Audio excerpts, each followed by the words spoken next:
నేటి డిజిటల్ యుగంలో ఉదయం లేచినప్పటి నుంచి రాత్రి పడుకునే వరకు మనలో చాలా మంది మొబైల్ ఫోన్లు, కంప్యూటర్లు, ల్యాప్టాప్లతో ఎక్కువ సమయం గడిపేస్తున్నారు. ఐటీ ఉద్యోగులకు కంప్యూటర్లపై పనిచేయడం ఒక తప్పనిసరి అవసరమైంది.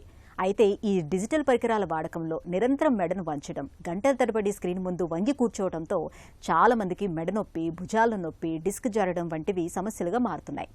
దీన్నే టెక్ నెక్ సిండ్రోమ్ అని పిలుస్తున్నారు. కంప్యూటర్ ఉద్యోగుల్లో ఎక్కువగా కనిపించే ఈ టెక్ నెక్ సిండ్రోమ్ గురించిన పూర్తి వివరాలను డాక్టర్ని అడిగి ఇప్పుడు తెలుసుకుందాం.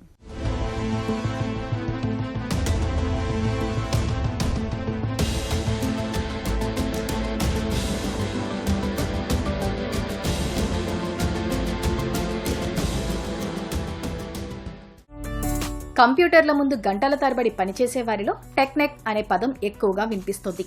అసలు టెక్ నెక్ అంటే ఏంటి? మనం ఇట్లా ఈ కంప్యూటర్ మీద కూర్చుంటాం, లాంగ్ టర్మ్ ఫైల్స్ చూడటము, దగ్గరగా స్క్రీన్స్ చూడటం అలవాటు చేసుకుంటున్నాము.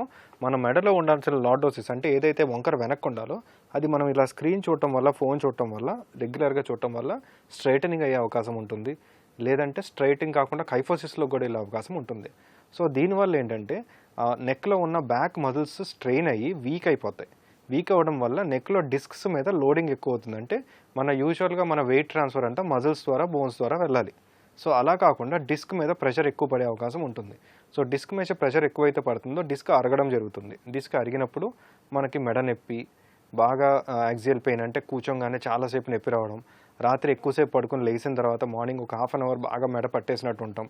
కొన్ని సివియర్ కండిషన్స్లో చేతుల్లోకి రేడియేట్ అవ్వడం ఆ పెయిన్. ఆ రేడియేటింగ్ పెయినే కాకుండా చేతుల్లో వీక్నెస్ రావడం, బలం తగ్గిపోవడం, ఎక్కువ పని చేయలేకపోవడం, ఇవన్నీ స్టార్ట్ అవుతాయి. సో ఇది క్రానిక్ సిచ్యువేషన్. ఈ సిండ్రోమ్ మొత్తాన్ని కలిపి టెక్ నెక్ అనొచ్చు మనం. గంటల తరబడి తల వంచి మొబైల్స్ లేదా ల్యాప్టాప్లు చూడటం వల్ల మెడ, వెన్నెపూసలపై అదనపు ఒత్తిడి పడుతుందా? యూజువల్గా నేను చెప్పేది ఏంటంటే మనం అవర్స్ టుగెదర్ మనం కంప్యూటర్ కానీ, ఫోన్ కానీ మార్నింగ్ నైట్ తేడా లేకుండా, అంటే పొద్దున కొన్నిసార్లు, రాత్రి కొన్నిసార్లు చూసి ఎక్కువ నిద్రపోకుండా ఉంటే చాలా ఎఫెక్ట్ పడుతుంది. ఫర్ ఎగ్జాంపుల్ ఇప్పుడు దీనికి ఆల్టర్నేటివ్ ఏమన్నా ఉందా అంటే డెఫినెట్గా ఉంది. సో ఇప్పుడు ఒక సాఫ్ట్వేర్ ఇంజనీర్ ఉన్నారు, వాళ్ళు ఒక 5 to 6 hours, I would say 6 hours కానీ ఎక్కువ మనం కంప్యూటర్ కంటిన్యూస్గా చూడటం మన హెల్త్కి మంచిది కాదు. అన్లెస్ అదర్వైజ్ 6 hours వరకు ఇట్స్ ఓకే. సో ఇప్పుడు 5 to 6 hours వరకు మనం చూడాలనుకోండి, సో మన నెక్ని దానికి సూటబుల్గా తయారు చేయాలి. సో అలాంటప్పుడు మనం ఏ ప్రికాషన్స్ తీసుకోవాలి? సో ఇనీషియల్గా ఎవ్రీడే మనం మార్నింగ్ లేచినప్పుడు isometric neck exercise, neck range of movement exercise చేయాలి. చేసి shrugs, shoulder exercise, trapezius strengthening, sternomastoid strengthening, ఇవన్నీ చేసి మన నెక్ మజిల్స్ని స్ట్రాంగ్ చేసుకోవాలి ఫస్ట్. సో స్ట్రాంగ్ చేసుకున్నప్పుడు ఏంటంటే ఆటోమేటిక్గా మన పోస్చర్ కరెక్ట్గా ఉంటుంది.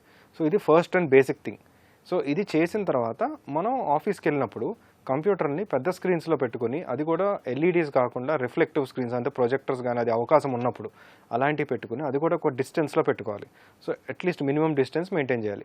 మెయింటైన్ చేసినప్పుడు కూడా మనం ఒక చైర్లో ఎరెక్ట్గా కూర్చుని హెడ్ పొజిషన్ కూడా కొంచెం పైకి పెట్టుకోవాలి. ఇట్లా మనం కిందకి చూడకుండా కొంచెం న్యూట్రల్ కానీ ఒక 10 degrees పైకి కానీ ఉంచుకొని డిస్టెన్స్లో పెట్టుకుంటే డెఫినెట్గా నెక్ మీద ప్రెషర్ తగ్గుతుంది.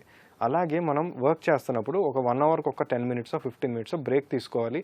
బయటివి కూడా చూడాలి. అండ్ మనం కూర్చున్నప్పుడు కూడా ఒక విండో దగ్గర కూర్చొని డిస్టెన్స్ విజన్, నియర్ విజన్తో పాటు డిస్టెన్స్ విజన్, నియర్ విజన్ కంటిన్యూస్గా చూసుకోవాలి. టెక్ నెక్ తాలూకు లక్షణాలు ఎలా ఉంటాయి? కేవలం మెడ నొప్పితోనే మొదలవుతుందా లేదా వేరే ఇతర లక్షణాలు కూడా కనిపిస్తుంటాయా? టెక్ నెక్ సిండ్రోమ్ అనేది నొప్పే కాదండి, సైకలాజికల్గా కూడా దానికి చాలా ఎఫెక్ట్స్ ఉంటాయి. ఫర్ ఎగ్జాంపుల్ ఇప్పుడు ఫస్ట్ సిమ్టమ్ ఎర్లీ స్టేజెస్లో వచ్చేది neck pain. So neck pain, easy fatigue, I కూడా కొంచెం స్ట్రెయినింగ్, హెడేక్, ఇవి స్టార్ట్ అవుతాయి. సో ఇది కొన్నాళ్ళు క్రానిక్గా మనం ఇది చేయడం వల్ల నెక్ పెయిన్తో పాటు నెక్ స్ట్రూపింగ్ ఫార్వర్డ్ అంటే నెక్ ముందుకు బెండ్ అవ్వడం, అండ్ నెక్ లార్డోసిస్ తగ్గడం, మనం సైడ్ నుంచి చూసినప్పుడు స్ట్రైట్నింగ్ ఆఫ్ ది నెక్ రావడం, వెనకాల వీపు దగ్గర పైన ప్రామినెంట్ బోన్ కనిపించడం, ఇవన్నీ కూడా కొంచెం స్టార్ట్ అవుతాయి. ఇవి స్టార్ట్ అయిన తర్వాత ఇంకా నెక్ మనకి బ్లరింగ్ అంటే మనం చూసి కొన్నిసార్లు ఐ కొంచెం ఎఫెక్టివ్నెస్ తగ్గొచ్చు, అకామిడేషన్ తగ్గొచ్చు. కాబట్టి మనం దగ్గరగా పెట్టుకుని చూడటం స్టార్ట్ చేస్తాం ఇంకా స్క్రీన్ని. అది కూడా పర్టికులర్లీ 40 years పైబడిన వాళ్ళు ఆ దగ్గరగా పెట్టి చూడటం వల్ల ఇంకా స్టూపింగ్ ఫార్వర్డ్ రావచ్చు, ప్రొజెక్షన్ రావచ్చు, ఇలాంటి సిమ్టమ్స్ కూడా రావచ్చు. మెడ నొప్పి లేదా నడుము నొప్పితో పాటు చేతులు, వేళ్లలోకి తిమ్ముర్లు రావడం లేదా భుజాలు మొద్దుబారిపోవడాన్ని తీవ్రమైన సమస్యకు సంకేతంగా భావించాలా? భుజాలు నమ్ అవ్వడము, మెడ నొప్పి, చేతులు తిమ్మిరి రావడం అర్లీ స్టేజెస్లో కూడా ఉంటాయి. కానీ బాగా వీక్ అయిపోయి నమ్నెస్, తిమ్మిరి ఏదైతే సెన్సరీ లాస్ వరకు వెళ్ళిపోయిందో, కొన్నిసార్లు మనం హాట్ ఆబ్జెక్ట్స్ పట్టుకున్నా సరే తెలియదు, కొన్నిసార్లు కోల్డ్ ఆబ్జెక్ట్స్ పట్టుకున్నా తెలియదు, ఈజీగా హ్యాండ్ స్లిప్ అయిపోతూ ఉంటాయి, సిగ్నేచర్ చేంజెస్ వస్తుంటాయి. ఇవి చాలా లేట్ స్టేజెస్. కుర్చీలో కూర్చునే భంగిమ ఎలా ఉండాలి? వెన్నుపై ఒత్తిడి పడకుండా ఎర్గోనామిక్ డెస్క్ సెటప్ ఎలా ఉండాలి? మనం ఇప్పుడు బాగా గుడ్ ఎక్సర్సైజెస్ చేసుకుంటే మనం ఎలాంటి చైర్లో కూర్చున్నా సరే మన పోస్చర్ స్ట్రైట్గా స్టిఫ్గా ఉంటుంది. స్టిఫ్గా ఉంటే నెక్ను కూడా ప్రాపర్ పొజిషన్లో పెట్టుకోవాలి. అండ్ ఎక్కువ ఫ్రంట్ బెండింగ్ కాకుండా న్యూట్రల్ కానీ పైకి కానీ చూసుకోవాలి. సో ఇలా చేయాలంటే స్క్రీన్ మనకి ఒక 15 to 20 సెంటీమీటర్స్ డిస్టెన్స్లో ఉండాలి, కుదిరితే ఇంకా డిస్టెన్స్లో. అదే మనం ప్రొజెక్టెడ్ స్క్రీన్స్ యూస్ చేస్తే ఇంకా దూరంగా పెట్టుకోవచ్చు. And reflective screens better. LEDs కానీ ఇవి యూస్ చేయకుండా హై బ్రైట్నెస్ లేకుండా కొంచెం ప్రొజెక్టర్ స్క్రీన్స్ తక్కువ బ్రైట్నెస్ ఉండేవి, లాంగ్ టర్మ్ చూస్తానికి వాడేవి యూస్ చేసుకుంటే ఇంకా కొంచెం బెటర్గా ఉంటుంది. నెక్స్ట్ థింగ్ ఎర్గోనామిక్స్ అంటే చైర్ పొజిషన్స్. చైర్ ఎప్పుడైనా సరే మన నీ జాయింట్ కన్నా కొంచెం హైట్లో ఉండాలి. ఎప్పుడు మన నీ గ్రౌండ్కి ప్యారలల్గా ఉండాలి. మరీ లోగా ఉన్న చైర్స్లో కూర్చోకూడదు. మినిమం హైట్ మెయింటైన్ చేయాలి. చైర్ వెనకాల సపోర్ట్ స్ట్రైట్గా ఉండాలా. అండ్ లార్డోటిక్ సపోర్ట్ ఉండాలి. వెనక ఎక్కువ జారబడి పనిచేయకూడదు. ఇది మనకు తెలిసిందే. ఎర్గోనామిక్స్ చైర్స్ అవి దొరుకుతాయి, అవి యూజ్ చేయొచ్చు. టెక్ నెక్ సిండ్రోమ్ను ఎలా నిర్ధారిస్తారు? ఎలాంటి పరీక్షలు చేస్తారు? ఎవరైనా పేషెంట్ మన దగ్గరకు వచ్చి ఇలా పెయిన్ వస్తుందంటే వాళ్ళని 99% ఆఫ్ ది టైమ్స్ మనం చూస్తే తెలిసిపోతుంది. అంటే ఎగ్జామిన్ చేసి మజిల్స్ ఎలా ఉన్నాయి, చేతుల్లో సెన్సేషన్స్ ఎలా ఉన్నాయి, పవర్ ఎలా ఉంది, వాళ్ళ సిమ్టమ్స్ సివియారిటీ ఎలా ఉంది అనేది 90% ఆఫ్ ది టైమ్స్ మనం చూస్తే కనుక్కోవచ్చు ఎగ్జామినేషన్ ద్వారా. కొంతమందికి ఎక్కడైతే ఈ నెక్ స్ట్రైటన్ అవుతుందని డౌట్ వచ్చినా, ఎక్కడైతే డిస్క్ డీజనరేషన్ వచ్చిందని డౌట్ వచ్చినా మనం ఎక్స్రే సజెస్ట్ చేస్తాం. ఎక్స్రే సజెస్ట్ చేశాక ఎక్స్రేలో ఏమన్నా చేంజెస్ వస్తే, అంటే ఆస్టియోఫైట్స్ ఫార్మేషన్ కానీ, డిస్క్ హైట్ తగ్గడం కానీ, లార్డోసిస్ తగ్గడం కానీ ఈ ఎగ్జామినేషన్స్ ఫైండింగ్స్తో యాడ్ అవుతున్నాయి అనుకోండి, డెఫినెట్గా అప్పుడు ఎంఆర్ఐ కానీ సిటీ స్కాన్ కానీ సజెస్ట్ చేయడం జరుగుతుంది. టెక్ నెక్ సిండ్రోమ్కి చికిత్స ఎలా ఉంటుంది? ట్రీట్మెంట్ ఆప్షన్స్ అనేది based on the identification pattern. అంటే మన దగ్గరకు అర్లీ స్టేజ్లో వచ్చినప్పుడు 90% ఆఫ్ ది టైమ్స్ మనం ఫిజియోథెరపీ ఎక్స్ప్లెయిన్ చేస్తాం, అండ్ ఎక్సర్సైజెస్ చెప్తాము, అండ్ లైఫ్ స్టైల్ మోడిఫికేషన్ చెప్తాం.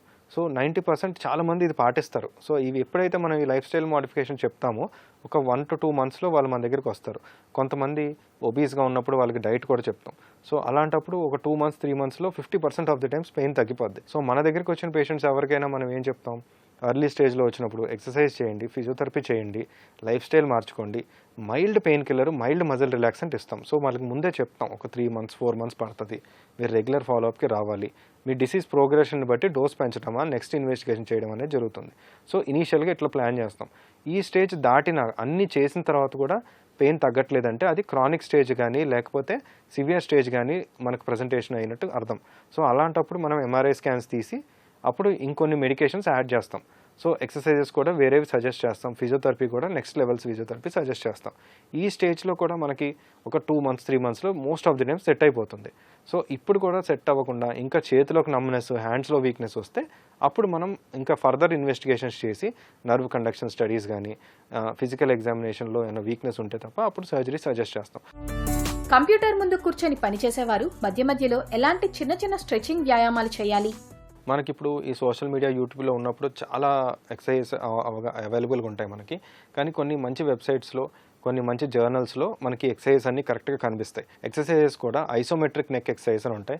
అది మీకు టైం దొరికినప్పుడు ఒక 5 minutes జస్ట్ ఆ నెక్ స్ట్రెచింగ్ కానీ ఎక్సర్సైజ్ కానీ చేసుకుంటే ఆ మజిల్ ఏదైతే ఎక్కువ స్ట్రెయిన్ అవుతుందో, స్పాజంలో ఉంటుందో అది మళ్ళీ నార్మల్ లెంత్కి వచ్చే అవకాశం ఉంటుంది. కాబట్టి ఈ రెగ్యులర్గా మనం 1 hourకి ఒకసారి 2 hourకి ఒకసారి ఒక 2 minutes స్ట్రెచింగ్ అట్లాంటివి చేసుకుంటే బెటర్గా ఉంటుంది. అలాగే వైటమిన్ డి లెవెల్స్ కరెక్ట్గా చూసుకోవాలి, వైటమిన్ B12, కాల్షియం లెవెల్స్ కూడా కరెక్ట్గా చూసుకోవాలి. సాంకేతికత మన జీవితాల్ని సులభతరం చేస్తోంది, అందులో సందేహం అక్కర్లేదు. అయితే ఫోన్, ల్యాప్టాప్, కంప్యూటర్ వాడుతున్నప్పుడు సరైన భంగిమ లేకపోతే అది మన వెన్నెముకను దెబ్బతీస్తుంది, టెక్ నెక్ సిండ్రోమ్ వంటి ఇబ్బందులను తెచ్చిపెడుతుంది. కాబట్టి మొబైల్, కంప్యూటర్ వాడకంలో తల దించడం కాదు, తల పైకెత్తడం అలవాటు చేసుకోండి.